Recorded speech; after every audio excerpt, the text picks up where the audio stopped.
All right, welcome back, ladies and gentlemen. This is week 3, day number 1 of the North American Challenger League. We're hopping into our final game of the night. It's going to pit Gold Gaming Los Angeles up against CrsAcd. I'm MalphusX, being joined here by Optimus Tom, and it's looking like we're going to see a level 1.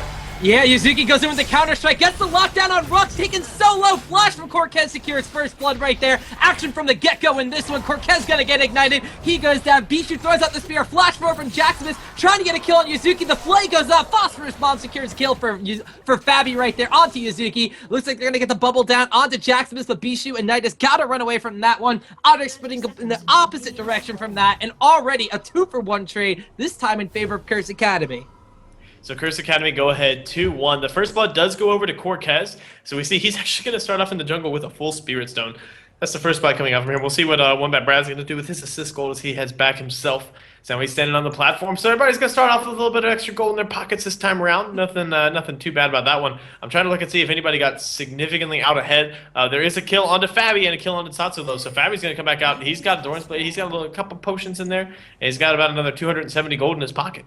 Yeah, fabbbyyy hasn't spent all of his gold, which he didn't have to do. He didn't have enough to necessarily buy something that was going to be beneficial for him besides a couple of those health potions. So he's just going to build up some of those, and he has a couple potions over Otter right now, who only wound up picking up that assist. Something that is very key to note in that fight is CrsAcd focused down on the targets that were not running cleanse. You may want to ask why Bischu and Otter have cleanse available, because they weren't taking that much damage in that fight. They nuked down Yazuki, they wound up turning down onto Corky, who are in the front line for that fight, and absolutely obliterated them. So Corky, he's going to have to be forced to start at his own red buff over here. As we see on the flip side, OneBadBrad's going to steal away the blue, but at the same time, Jaximus, that beefy Sion, is going to solo the blue buff for himself and head into a 2v1 situation. So it's looking like they're going to use Sion to hold down the 2v1 as he heads down here. He's got a Doran's Ring, a couple of extra potions from the action that happened here at the level 1, and he's just going to try to use his shield pop to keep the wave as healthy as possible. We do see it is Nasus up in the top lane. OneBadBrad has got the Jarvan in the jungle, and I know that Nasus as a solo laner is something that people have been considering of late as a potential counter pick against Jax, but I'll be really interested to see what happens in the mid game before that Nasus gets super tanky and when Jax starts getting so much free damage from his ultimate. Yeah, Jax is definitely going to wind up needing some ramp-up period, but Nasus is going to need the same exact thing. So Jax may potentially hit his pinnacle beforehand by rushing for something along the lines of that Trinity Force, whereas Rhux might be a little bit on the tankier side for this one, but we're going to wind up having to see how the builds wind up falling in line. We do have a 2v1 situation in the mid lane for the side of CrsAcd, and poor Bischu and his Nidalee are not going to be happy about that one. We touched upon a little bit of a weak laning phase for Nidalee early on, and this is not going to help. Tsatsulow lands the Death Sentence, the flay goes down, fabbyy's only going to be content. They wind up dealing some damage. At the same time, Nydus actually goes down to a gank in the bottom line from OneBadBrad and Jaximus, who gets the kill. Yeah, I mean, that was just a really nice game coming out from OneBadBrad. Was able to get the pop-up there with the EQ combo, and Jaximus is like, ooh, a squishy support, knocked up right in front of me. Well, yes, I will take my 300 gold now. Thank you very much. That Sion stun, of course, being a very powerful tool that not everybody really remembers how much damage first off it deals, and of course the stun duration on that one. So Nydus unfortunately felt the effects of a paralyzing gaze right there, and he winds up going down. At the same time, Yazuki, he's feeling the effects of a very pushy Rhux, as Rhux with a slight experience advantage harasses him underneath the tower. So you see Jaximus at this point. It's worth pointing out that 2v1 meta at this point has become running kill lanes as Bischu just barely gets himself out of that one. I had to burn the flash. But it's become about having a kill lane between the jungler and that solo laner. And if Jarvan is able to get some lockdown onto one of those very squishy targets, Sion's early game damage with the Q and the W is more than enough to take someone like a Nami off the field. And Yazuki, oh man, Rhux is just controlling this early lane.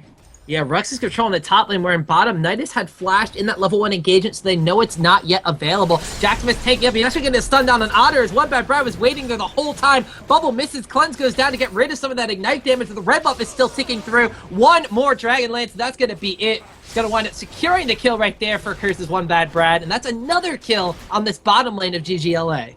That's just a wonderful illustration of exactly what I was talking about. I mean, they even had to cleanse for Otter. I mean, he had the best tools he's going to have outside of having his flash up to get himself out of that one and wasn't able to do so. And Jaximus, OneBadBrad stepping forward. Jaximus going to get bubbled under the tower. Loses his damage output as the shield pops. And the potential to maybe snag one on the NydusHerMain is going to go by the wayside there. Yeah, and he definitely wants to be careful about keeping that blue buff on himself, not transferring it over. Even if it goes to a support, that's going to be a lot of heals and a lot of Tidecaller's blessings that Otter is going to be able to wind up getting for himself. So if we move around the map a little bit here, we did see Bischu getting some help from Corky out of the jungle, trying to clear these waves that Nidalee just isn't able to deal with in the early game, while trying to release some of the harassment from a very bursty Corky who did pick up a kill on that level 1 engagement, and of course Thresh, who we saw MIA in the same situation in the same lane against a different opponent, completely locked down the solo laner.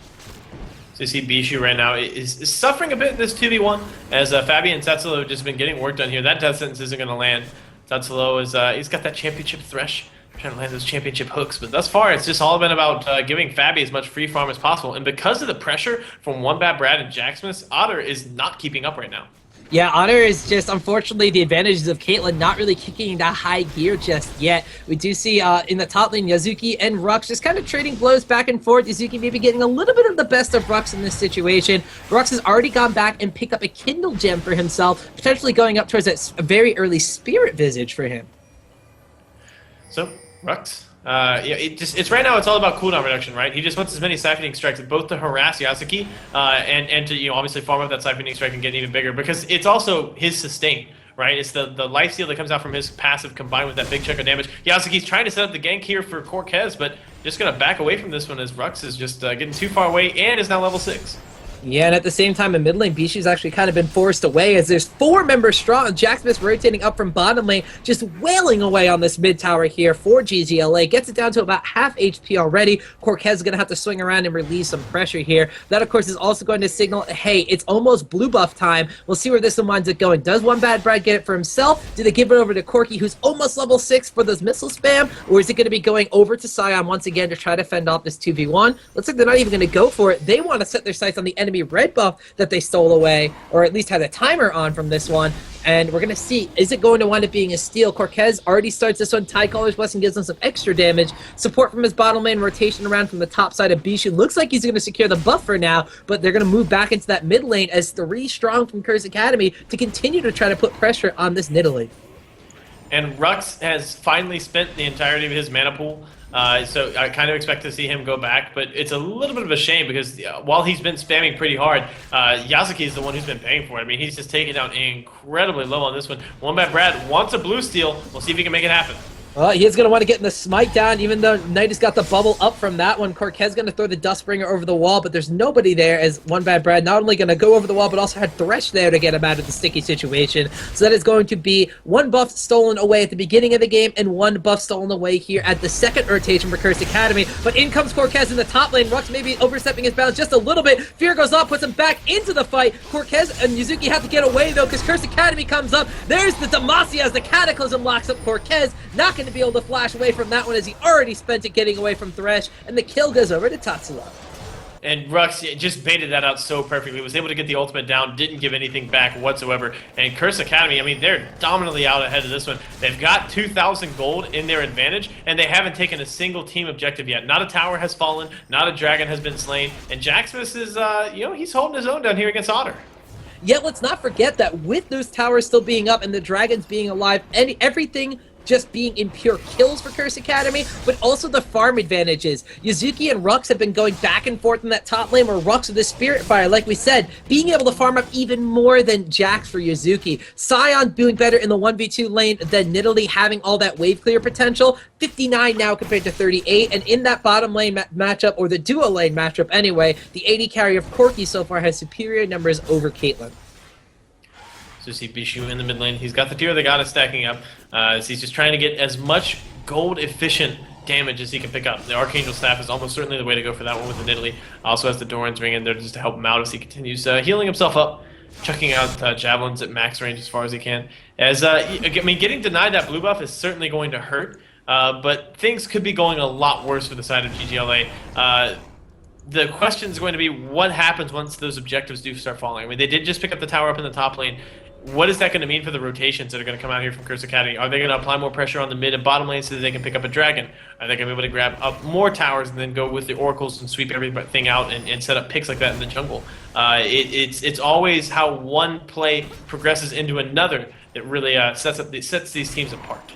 Well, the shoe is on the other foot in this case, too. Twice already, we've seen the Caitlyn versus Corky being the one to siege down on towers, but this time around, it's the Corky team taking out the towers from Caitlyn's side of the map, and this is going to be an interesting kind of composition of how, like you said, how CrsAcd play it from here. They have Corky who can poke and siege the towers, and they have such a beefy front line. Nasus, Sion, and Jarvan out of the jungle, definitely going to be able to soak up these spears and potential peacemakers that Caitlyn put out. So see, Yazuki right now, Rhux is going to go ahead and pop the ultimate to keep himself from falling. Yeah, he pops a Fury of the Sands right there just to make sure he doesn't go down to Yazuki, and this is that kind of mid-game lull where we thought that maybe Jax would start to scale over Nasus. Siphoning Strike deals a lot of damage, but not enough to take Jax down yet. But in the bottom lane, Otter caught all by himself, and not necessarily even caught. He's in between his towers, and CrsAcd, 3 members strong, just annihilate him. And once again, it's the kill funneling. They're doing everything they can to put Jaximus out ahead. They know that Sion's going to have difficulties in the late game. They need to get him to that late game ahead of time. Corkez diving Rhux with no ult. Oh, no ult for Rhux, no Fury of the Sands, and he goes down to Corkez right here. Now this could be a lot of tower pressure for ggLA in the top lane. They're going to pay for it with that bottom lane tower, so this could just be a 2-for-1 in tower advantage, while CrsAcd have their sights set on the dragon on top of this one. Definitely going to be worth it on the side of CrsAcd. Yeah, they grabbed this over, and that's the issue with putting that much jungle pressure up in the top lane, committing that much to it, is that the opposing side knows exactly how much space they have to make work happen elsewhere. They get the bottom tower, they get the dragon, and just like that, the gold lead this is a 4,000 gold lead thus far for CrsAcd. We're only 12 minutes into this game. That is a very, very scary number. You gotta watch out for that Sion. Well, one thing you also have to watch out for is Bischu. He's post 6 on Nidalee right now, and that spear did a decent number on fabbbyy's already squishy HP bar right there, so it forces him to Valkyrie away and get out of that mid lane. Now, Malphus, I want to bring something up because we've seen Nidalee and Caitlyn in a siege competition from Curse earlier today. So CrsAcd, being the academy team of Curse, you can imagine that they have had some practice against a composition their big brother team has been running. How do you feel this giant tank line is going to do against this siege comp? Actually, I'm gonna hold you off. Yeah, I'm gonna hold off on that for a second because Nydus unfortunately gonna get ignited right here. He is gonna pop the bottle, flashes away. He's gonna survive through that one. Good escape there from Nydus. Okay, so if they do as well as Nydus, then maybe they'll be just fine. So Corkez going for the fear, not gonna get it. Alright, well, he is going to wind up getting away from this one. OneBadBrad looks like to maybe put some pressure. He slides away the red buff. Going to steal that one away from Corkez and Yazuki. They're both going to be a little bit upset about that one, as CrsAcd just kind of bully themselves through the side of ggLA's map right now. So you see Rhux at this point is like, what's a free solo lane for me? Oh, you shouldn't have. As he's taking this opportunity with the cooldown reduction he's got from the Glacial Shroud and that Kindle Gem, he's just trying to get that Siphoning Strike up as quickly as he can. It's at 111 right now, bonus damage from the Siphoning Strike. So that's hitting pretty good. And if he turns that Glacial Shroud into a Frozen Fist rather than the Trinity Force, then that can be pretty terrifying. It could be. OneBadBrad actually going to get feared up, and he does wind up breaking the tether leash before it pops. This is potentially going to be the 3rd blue buff denied to Bischu. And boy, when he played Nidalee, we saw how crucial that blue buff was to his lane, as well as just him in the late game being able to siege these towers. This one goes over to Rhux, and so far it's 6 blue buffs for CrsAcd and 0 for ggLA. They're going to jump onto Yazuki from here. He's actually going to wind up getting not flayed up from this one, going to be able to leap strike away to some ranged minions. Rhux finds himself a Nydus and a Corkez, but he's not too worried about that, as fabbbyy's going to put pressure on this tower, and it looks like another one might go to CrsAcd. They're continuing to pressure down here. Nydus going to be stuck under that tower. Rhux had the wither down on him. Tidal Wave goes out, but Nami gets evaporated from that one. Spell Shield's going to save Corkez from a death sentence to fall, another in line, but CrsAcd pick up another tower, the 3rd of the game for them, and the last outer tower for ggLA. And I'm just sitting here looking at Jaximus right now. He's got the E burning pretty much all the time. He's getting a bunch of HP from that. He just headed back to base. He's got 2,500 gold in the inventory. So we'll see what the buy is here for him. Showing us needlessly large rod. There's a Phoenix Codex, so it's looking like a first item DFG coming out. He's got the Cage's Lucky Pick there as well to get him some extra gold generation going down. I mean, this is a little bit of a greedy build coming out from Jaximus, but he hasn't been punished for it at all. I mean, he's been having quite the time. It's kind of been interesting because you said we were funneling kills into Jaximus, and you kind of invested them into that GP10 bank item there, the Cage's lucky pick. He's, of course, going to be potentially turning that into what could be a Morellonomicon. He's got a needlessly large rod for himself as well, so he's already packing a wallop of a punch on that AP Sion that he's picked up for this this interesting counterplay to what ggLA has wanted to do. Now, let's keep in mind, the Caitlyn composition from Curse Gaming's roster was taking down outer towers and pushing onto the second tier towers at about this time, whereas ggLA, they've only been able to take down one tower for themselves, and it was with their melee characters in Nocturne and Jax. And I just want to give a quick shout out here to OneBadBrad, because his map pressure has been impeccable. 2-0-5, 100% kill involvement right now. He's the one who's got the Oracle's Elixir. He's the one that just ran into the enemy team and just said, I'm just going to smite away the red buff and walk away now, so please don't do anything. Tsatsulow's now got the Oracle's. Corky is getting popped up. He gets knocked up from the flag and drag, where the bubble goes down to OneBadBrad. Might be out of position for this one. Corquez gonna pop the paranoia, but a teleport in from Rhux onto the Demacian standard. Turns this one around. Tsatsulow picks up a kill on Corquez, but Bischu comes in from the side. But a flash forward from Jaximus onto Otter. Picks up a kill on the AD carry. Bubble for the disengage here from NydusHerMain. It is a 3-for-1 trade in favor of CrsAcd, and they're looking to put their sights on this bottom inner tower from ggLA. Oh, fabbbyyy is... he's got the Trinity Force. He just hit that power spike with Corky, and the rest of the team responded immediately. Jaximus steps forward, clears out the wave, gets all that bonus HP, and now Tsatsulow is the one running the front. Tsatsulow throws the Death Sentence in the awkward angle right there. Doesn't quite catch on to Bischu, but it does zone ggLA away from the tower. 4 compared to 1 right now. CrsAcd definitely having the superior tower-taking composition in this game. Oh, fabbbyyy. 1,600 gold in the inventory there as well. So we'll see if he goes the same direction we saw Trooper go last game, where he's just like, I've got a lot of gold. I think I'm going to buy a lot of damage. Yeah, that's definitely a lot of DPS that he has with a death cap in Sion's inventory right now. That is massive power spike. Let's not even forget that the rest of the team of CrsAcd is loving all this global gold. We're looking at Rhux, and he doesn't even know what item to finish right now. He has so many options for himself. He, of course, has a Glacial Shroud, Giant's Belt, has a Kindle Gem, and a Negatron Cloak for himself, so he could potentially finish up any of potentially 2 or 3 items at any given point in time. Of course, we touched upon fabbbyyy with the Trinity Force, went back, picked up his Sorcerer's Shoes. A lot of power going to be packing behind that Corky poke right now. And of course, even OneBadBrad, you said 100% kill involvement, 2, 1, and 8. He finally went down, but he has his Spirit Stone, the Ancient Golem, picking up pieces of the Aegis, and this is on top of the Oracle's Elixirs and wards he's been buying for the map pressure that CrsAcd has. You see right now, CrsAcd, I mean, they're so far ahead. It's an 8,000 gold gap right now between these two sides. As Corky, I mean, he's picked up the Sorc Shoes. The ulti poke is going to be ridiculous out of fabbbyyy as he's just chasing this around. And you know, we talked a little bit earlier on in the night about how poke compositions are marginally reliant on snowballing a lead a little bit. Like, they're kind of reliant on getting out ahead and then utilizing that lead to just siege up outside of towers and really bring their comps to bear. And thus far, while obviously this isn't a full-on poke composition, they have a lot of elements of poke composition here on the side of Gold Gaming Los Angeles. They have the Caitlyn, they have the Nidalee, they have the Nami for disengage whenever people come back out, and poke comps actually do pretty well with split push as well. So the fact that they've got Jax for split push is really, really strong. But they've been playing from their heels the whole time. They haven't been able to build any momentum, and without that, they're in trouble. OneBadBrad gonna choose to kill NydusHerMain. Cataclysm goes down on Nydus. He flashes away, but is he going to survive for long? There's the turnaround. Paranoia comes in from Corquez. It's going to be a 3v4 situation because Rhux is away. Otter picks up a kill for himself on OneBadBrad, but in comes Rhux. And with the coming in of the solo laner from CrsAcd, it looks like that ggLA going to take their 1 for none and back away. I thought Jarvan ulting a Nami was basically going to be the end of the Nami, but I was so wrong. Corquez is going to start another fight.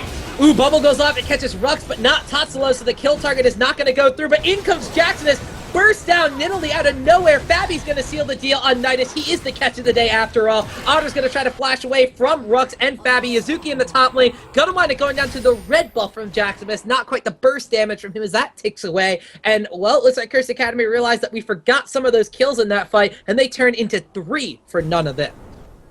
I mean, this is just such strong play coming out from them right now, and Jaximus' Sion is absolutely absurd right now. He is dealing an insane amount of damage, and you can kind of make the argument that they were reliant on this style of play. Sion's difficulties in the late game, where his damage output can be brought to nil if the shield is popped. He doesn't really do all that much unless he has his cooldowns available to him. So, I mean, they kind of needed to make these big plays happen, but so far, I mean, the gamble has paid off. They have complete control of this one. Yeah, and let's not forget, OneBadBrad has been invading the enemy jungle from the get-go. At level 1, they stole the blue, and they've denied every single blue after that to the side of ggLA. They've also contested all but the first red buff from ggLA, so the map pressure is impeccable. The amount of buff control they have and the pressure they're putting on them is just undeniable. And the fact that they've been able to force these fights on ggLA's own turf, just not even fearing. Even before the Vision was more in control of CrsAcd than it is now. Like you said, OneBadBrad, props to him for just being able to go in there gutsy and steal these buffs away. And just relying on the team synergy that they have to pretty much follow up after that and make sure that they can get away from those situations. I absolutely love this Sion build from Jaximus. Can I just take a second and gush about it? Like, this is just gush lovely. all over that. I would love for you to gush. He's got the boots of mobility to get him into range to get that stun down. The death cap for just the raw damage output. Now he's got the Morellonomicon to give him the cooldown reduction, the ability power he needs to really bring this to the next level. Combine that with a blue elixir and a blue buff, and brother is rolling around with 40% cooldown reduction and more move speed than anybody can really keep up with to get those fights initiated. He's got the blasting wand, so it's looking like he's thinking Void Staff next. I think the Zhonya's would also be a really, really high priority for him, as that could be a crucial part in getting another round of cooldowns off for him in the late game. Well, let's not forget the Morellonomicon cancels out healing effects from both Nami and Nidalee, so trying to keep Otter alive, not going to happen. Rhux pulls everybody from ggLA down, teleports up to Baron where his allies were trying to bait that one out, but they realize nobody is there from ggLA. No Vision on that side of the map. This is free Baron for CrsAcd. You're going to grab that one up, and Tsatsulow, he wants to pick a fight as he runs through the Nidalee trap, going to get a couple of wards down. He decides not to stick around as the rest of his team's going to head back, or at least OneBadBrad is going to head back to base. And so just like that, I mean, CrsAcd, they extend the lead even further now. It's just shy of 11,000 gold, between 10.5 and 11,000 gold. They've got the extra, basically, effective gold coming out from the stats that they got from the Baron buff right now. They are terrifying. But the question has to be, what are they going to do with all of this?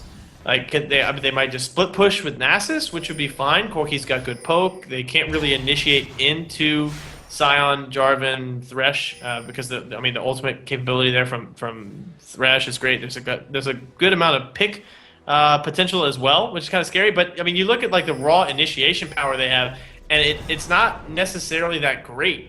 I mean, Sion is kind of more of a boon to pick compositions. Corky's got good poke, but he's not necessarily the best picking AD carry. And they pretty much just have Thresh to make this work for them, while they're just trying to weather the storm of Nidalee javelins coming in again and again and again from Bischu, who now has a death cap.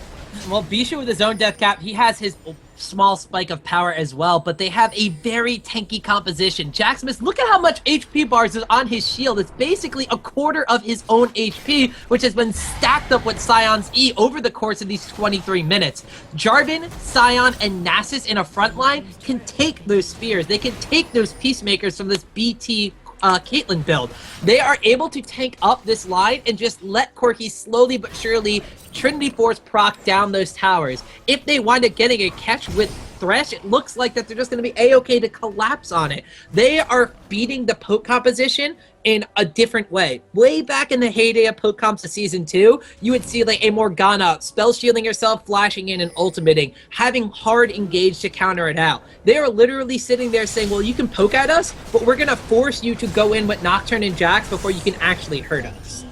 Exactly, yeah. Both of these teams are, you don't want to say lacking in initiation, but their initiations are very, very specific. They need very, very specific situations in order to really get the jump on the opposing side, and neither one really has any interest in letting that happen right now. NydusHerMain, poor guy rolling around, only level 8. He's got the mana manipulator there in the inventory. It's the unsung hero of the bottom lane support. The most cost-efficient support item, or one of the most cost-efficient support items, so they say. The Mana Manipulator, we'll have to see if it really kicks into high gear right now, but if I'm Nydus, I want to have as much efficiency as possible on as little gold as his team actually has been able to garner in this game. Let's actually take a look at the gold counts for the side of ggLA. Majority of the gold, of course, has gone on to Otter. He's going to be the AD carry. He's the one that composition usually relies on. On the flip side, the next highest gold gold count has gone to Jax, who does need the extra items to scale into the game. He has the Trinity Force, he's going for the Blade of the Rune King, and he's going to have his own power spike at that point in time. But CrsAcd using the most of this Baron buff as possible. Will there be any towers to fight on when Yazuki actually gets that item? Ooh, Jaximus actually went for a Lich Bane next. I thought he was going for the Void Staff right off the bat, but no, he's just going for the extra damage output from having the Lich Bane. If he closes in and gets that auto attack down, that's just one more burst that he can use to just wreck people.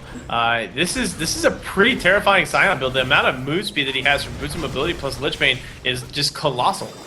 Let's not forget, too, by popping that shield, proccing the Lich Bane, and then attacking a tower, he and Corky suddenly become a two-man wrecking crew in this composition. He has popped the shield, he has the Lich Bane prop. Let's see how much damage actually does if he hits this tower. He's actually going to wind up trying to get the stun down on the Cortez. The flag and drag out from OneBadBrad. CrsAcd don't want to pick that fight under tower while fabbbyyy was away.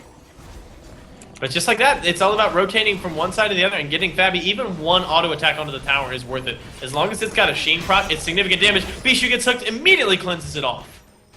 Yeah, and it looks like they are going to wind up having to back away from this tower. It looks like those Nidalee Spears are starting to take a little bit of wear and tear toll on the tanky composition that CrsAcd has. Their Baron buff is gone, so their HP regen isn't up high. It looks like Tsatsulow going to at the bad end of a bubble right there, but the poke was just not connecting on the Thresh right there. Another spear goes in the face of Rhux. He throws on the Spirit Fire to clear out these waves, but CrsAcd, they're trying to crack the shell of ggLA, but this is the problem. When you have a poke composition that is good at sieging towers, they're also really good at defending them. Ooh, I'm looking at Rhux's build where he's bought a whole bunch of like pieces of stuff that he's going to want. Actually, Cortez looks like he might be able to start this up on Jaximus. Nah, Lich Bane moves be too good. Yeah, and the burst from Jaximus right there. Cortez took a large chunk of his HP, already gone from that engagement. And actually, OneBadBrad goes in, but the team isn't coordinated. He are going to wind up getting him out of there, but that could have potentially been dangerous there. Having one of the big, hard initiation methods taken out from CrsAcd would have spelled a ggLA counterattack for sure. So you see right now, Yazuki and Bischu on the run as they spot fabbbyyy out there. But the thing is, fabbbyyy, he knows he got spotted out. He's not going to stick around for this one. He's just going to go up and grab himself up a red buff. And yeah, this is what we were talking about with that lack of super hard initiation. CrsAcd are going to have a very difficult time of breaching the walls of the base until they get into an opportunity where Rhux is just so darn tanky that he can just pop Ghost, pop the ultimate, and run through a tower. They're going to have to continue playing this very standoffish, poke the towers down, poke them down, try to avoid getting hit by a javelin, and you know, just kind of rinse and repeat and do what they can. They did a good job chipping away at those towers. They got, half the health on the mid lane tower is gone, and we take a look at bottom lane here, and that's more than half of that is gone. So their rotations were on point. But they're still, they might be content just to patiently wait until the next Baron comes up and just do the exact same thing and actually start picking those up. Baron's going to respawn in 45 seconds. Yeah, and the unfortunate side for ggLA is they have no timer on that. They only know when Nasus disappeared with a teleport from bottom lane, but not how quickly that Baron went down or how soon it was started before that teleport went off. So CrsAcd, they have plenty of pink wards, a plethora, as well as an Oracle's Elixir picked up for Tsatsulow. He's going to be content to keep vision control of that entire Baron pit area. ggLA, they have to sniff that something is going to be afoot because they haven't seen CrsAcd knocking on their doors quite yet. The first Baron buff, like you said, they chipped away at the towers, but not necessarily got the most out of it, but they were able to utilize it to at least wear down the ggLA composition. And as you can see right here, maybe a couple bursts there, wearing down Yazuki's health. One more, and Jaximus might have been able to pick up a kill on him with that Lich Bane.